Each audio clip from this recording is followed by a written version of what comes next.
205వ నామం సర్వయంత్రాత్మికాయై నమః. అన్ని యంత్రములకు స్వరూపముగా కలిగినది. అద్భుతం.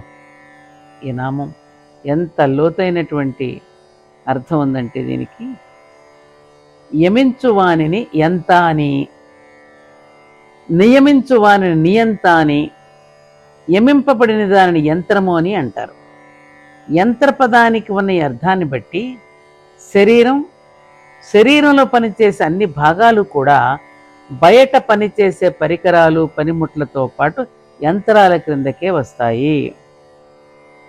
బయట మనం సాధారణంగా చూసే యంత్రాలన్నీ కూడా గతిశక్తి లేక స్థితి శక్తుల మీద ఆధారపడి పనిచేస్తాయి. యాంత్రిక శక్తి, ఉష్ణశక్తి, విద్యుత్ శక్తి, ఆవిరి శక్తి, ధ్వని శక్తి, వికిరణ శక్తి, ఇవన్నీ కూడా ఈ 2 రకాల శక్తులతో ఏదో ఒక దాని కిందకు వస్తాయి. అమ్మవారు పరాశక్తి, శక్తి స్వరూపిణి కాబట్టి శక్తి మీద ఆధారపడి పనిచేసే యంత్రాలన్నిటికీ కూడా అమ్మవారు ఆత్మ లాంటిదే అవుతుంది. ఒకసారి నిజంగా చూడు, ఈ మన మానవ శరీర నిర్మాణాన్ని కనుక మనం పరిశీలిస్తే ఎన్నో యంత్ర వ్యూహాలు మనకి ద్యోతకమవుతాయి. చూడు, మన శ్వాస ప్రక్రియకు, వినండి బాగా, ఇక్కడే బాగా అర్థం చేసుకోవాలి. శ్వాస ప్రక్రియకు ఒక ముక్కు, 2 ఊపిరితిత్తుల కూర్పు ఒక యంత్రం. మనం ఊపిరి పీల్చుకోవడానికి ఒక ముక్కు, 2 ఊపిరితిత్తుల కూర్పు ఒక యంత్రం, అవునా? అలాగే రెండవది, రక్త ప్రసరణకు అవసరమయ్యే కర్ణికలు, జఠరికలు, సిరలు, ధమనులతో కూడిన గుండెకాయ మరో యంత్రం. పంచేంద్రియాల ద్వారా గ్రహించినటువంటి విషయాలను ఆకళింపు చేసుకుని అందుకు తగిన విధంగా స్పందించేందుకు అవసరమయ్యే నాడీ మండలంతో సంధానింపబడే వెన్నుపాము, మెదడుల కూర్పు ఒక యంత్రం. అలాగే జీర్ణ ప్రక్రియకు, శోషణ ప్రక్రియకు, విసర్జన ప్రక్రియకు సంబంధించిన మూత్రపిండాల యంత్రాలు ఎన్నో. మూత్రపిండాల యంత్రాలు ఎన్నో మానవ శరీరంలో ఇమిడి ఉన్నాయి. ఇవన్నీ కూడా పరాశక్తి అయిన అమ్మవారి స్వరూపం కిందకే వస్తాయి. సో ఇప్పుడు ఒక యంత్రం మనకి పనిచేస్తున్నప్పుడు దానిలో నుంచి కొంత మడ్డి లాంటి మలినాలు బయటకు వస్తాయా? ఇప్పుడు అలాగే మనకి కళ్ళల్లో నుంచి పుసులు వస్తూ ఉంటాయి, చెవుల్లో గులిమ వస్తూ ఉంటుంది. ఏ యంత్రం లోపల పనిచేస్తే నువ్వు చూడడానికి, వినడానికి, తినడానికి, వీడన్నిటి ముక్కు చీదుకుంటే లోపల నుంచి పడిసం రావడం, ఇవన్నీ ఏ యంత్రాలు పనిచేస్తే ఈ మలనాలని బయటకు వస్తున్నాయి? మలమూత్రాలను ఎలా బయటకు, ఏ యంత్రాలు పనిచేస్తే దేనికి దానికి విభాగం చేసి పంపించగలుగుతున్నాయి? ఇవన్నీ ఒక్కసారి గమనించుకుంటే అసలు దేవుడు లేడని ఎలా అనిపిస్తుందిరా? నీకు ఆకలి వేస్తున్న ఫీలింగ్ ఎక్కడి నుంచి వచ్చింది? నేచర్ కాల్స్ వస్తూ ఉంటాయి, మలమూత్ర విసర్జన చేయాలనిపిస్తుంది. అది ఎవరు? ఆ కాల్ ఎవరిస్తున్నారు? ఆ పిలుపు ఎవరిస్తున్నారు? ఎవరు తెలియచేస్తున్నారు? నీకు లోపల నుంచి కలిగే ఆకలి అనే అనుభూతి, రుచి అనే అనుభూతి, ఇవన్నీ ఎవరు కలిగిస్తున్నారు? ఎవరు ఆ లోపల ఉన్నది? అమ్మవారే. ఈ అన్ని యంత్రాలకి కూడా ఆ పరాశక్తి అయిన అమ్మవారి స్వరూపం కిందకే వస్తాయి. అయితే ఈ పైన చెప్పిన యంత్రాల్లో వివిధ అంశాల అమరికను యంత్రంగా అర్థం చేసుకున్నట్లే ఈ విశ్వ ప్రణాళిక, ఈ విశ్వ నిర్వహణా కార్యక్రమానికి అవసరమయ్యే యంత్రాలు కూడా ఎన్నో ఉంటాయని గ్రహించాలి.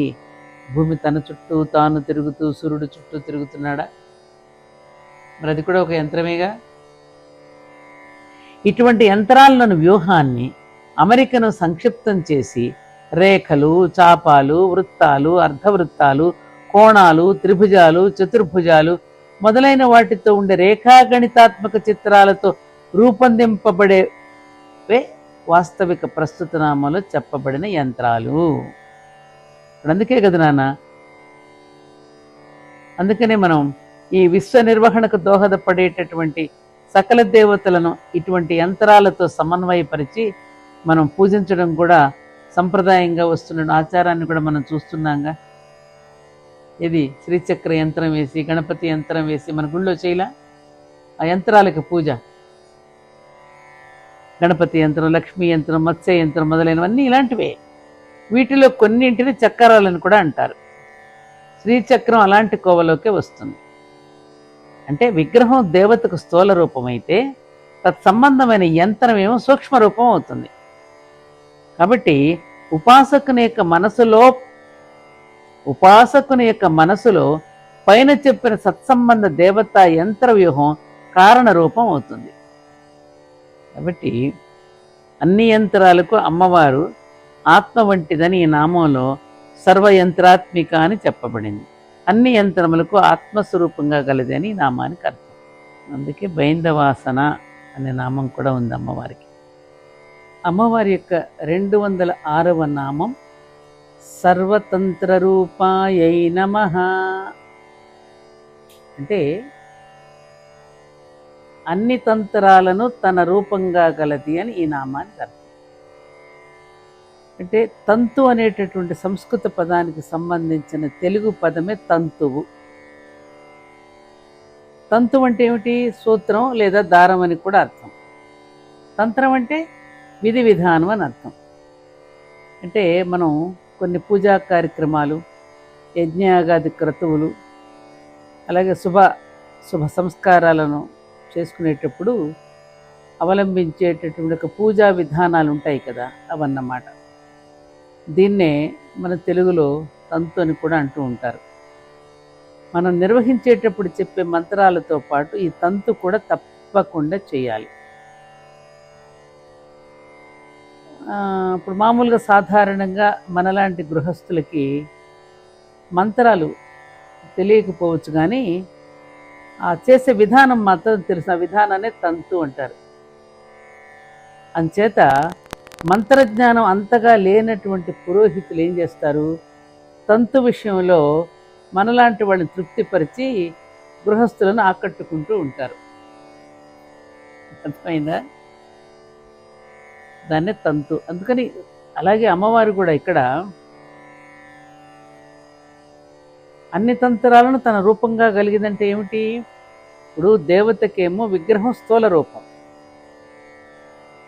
దానికి సంబంధించిన యంత్రం ఏదైతే ఉందో అది సూక్ష్మ రూపం.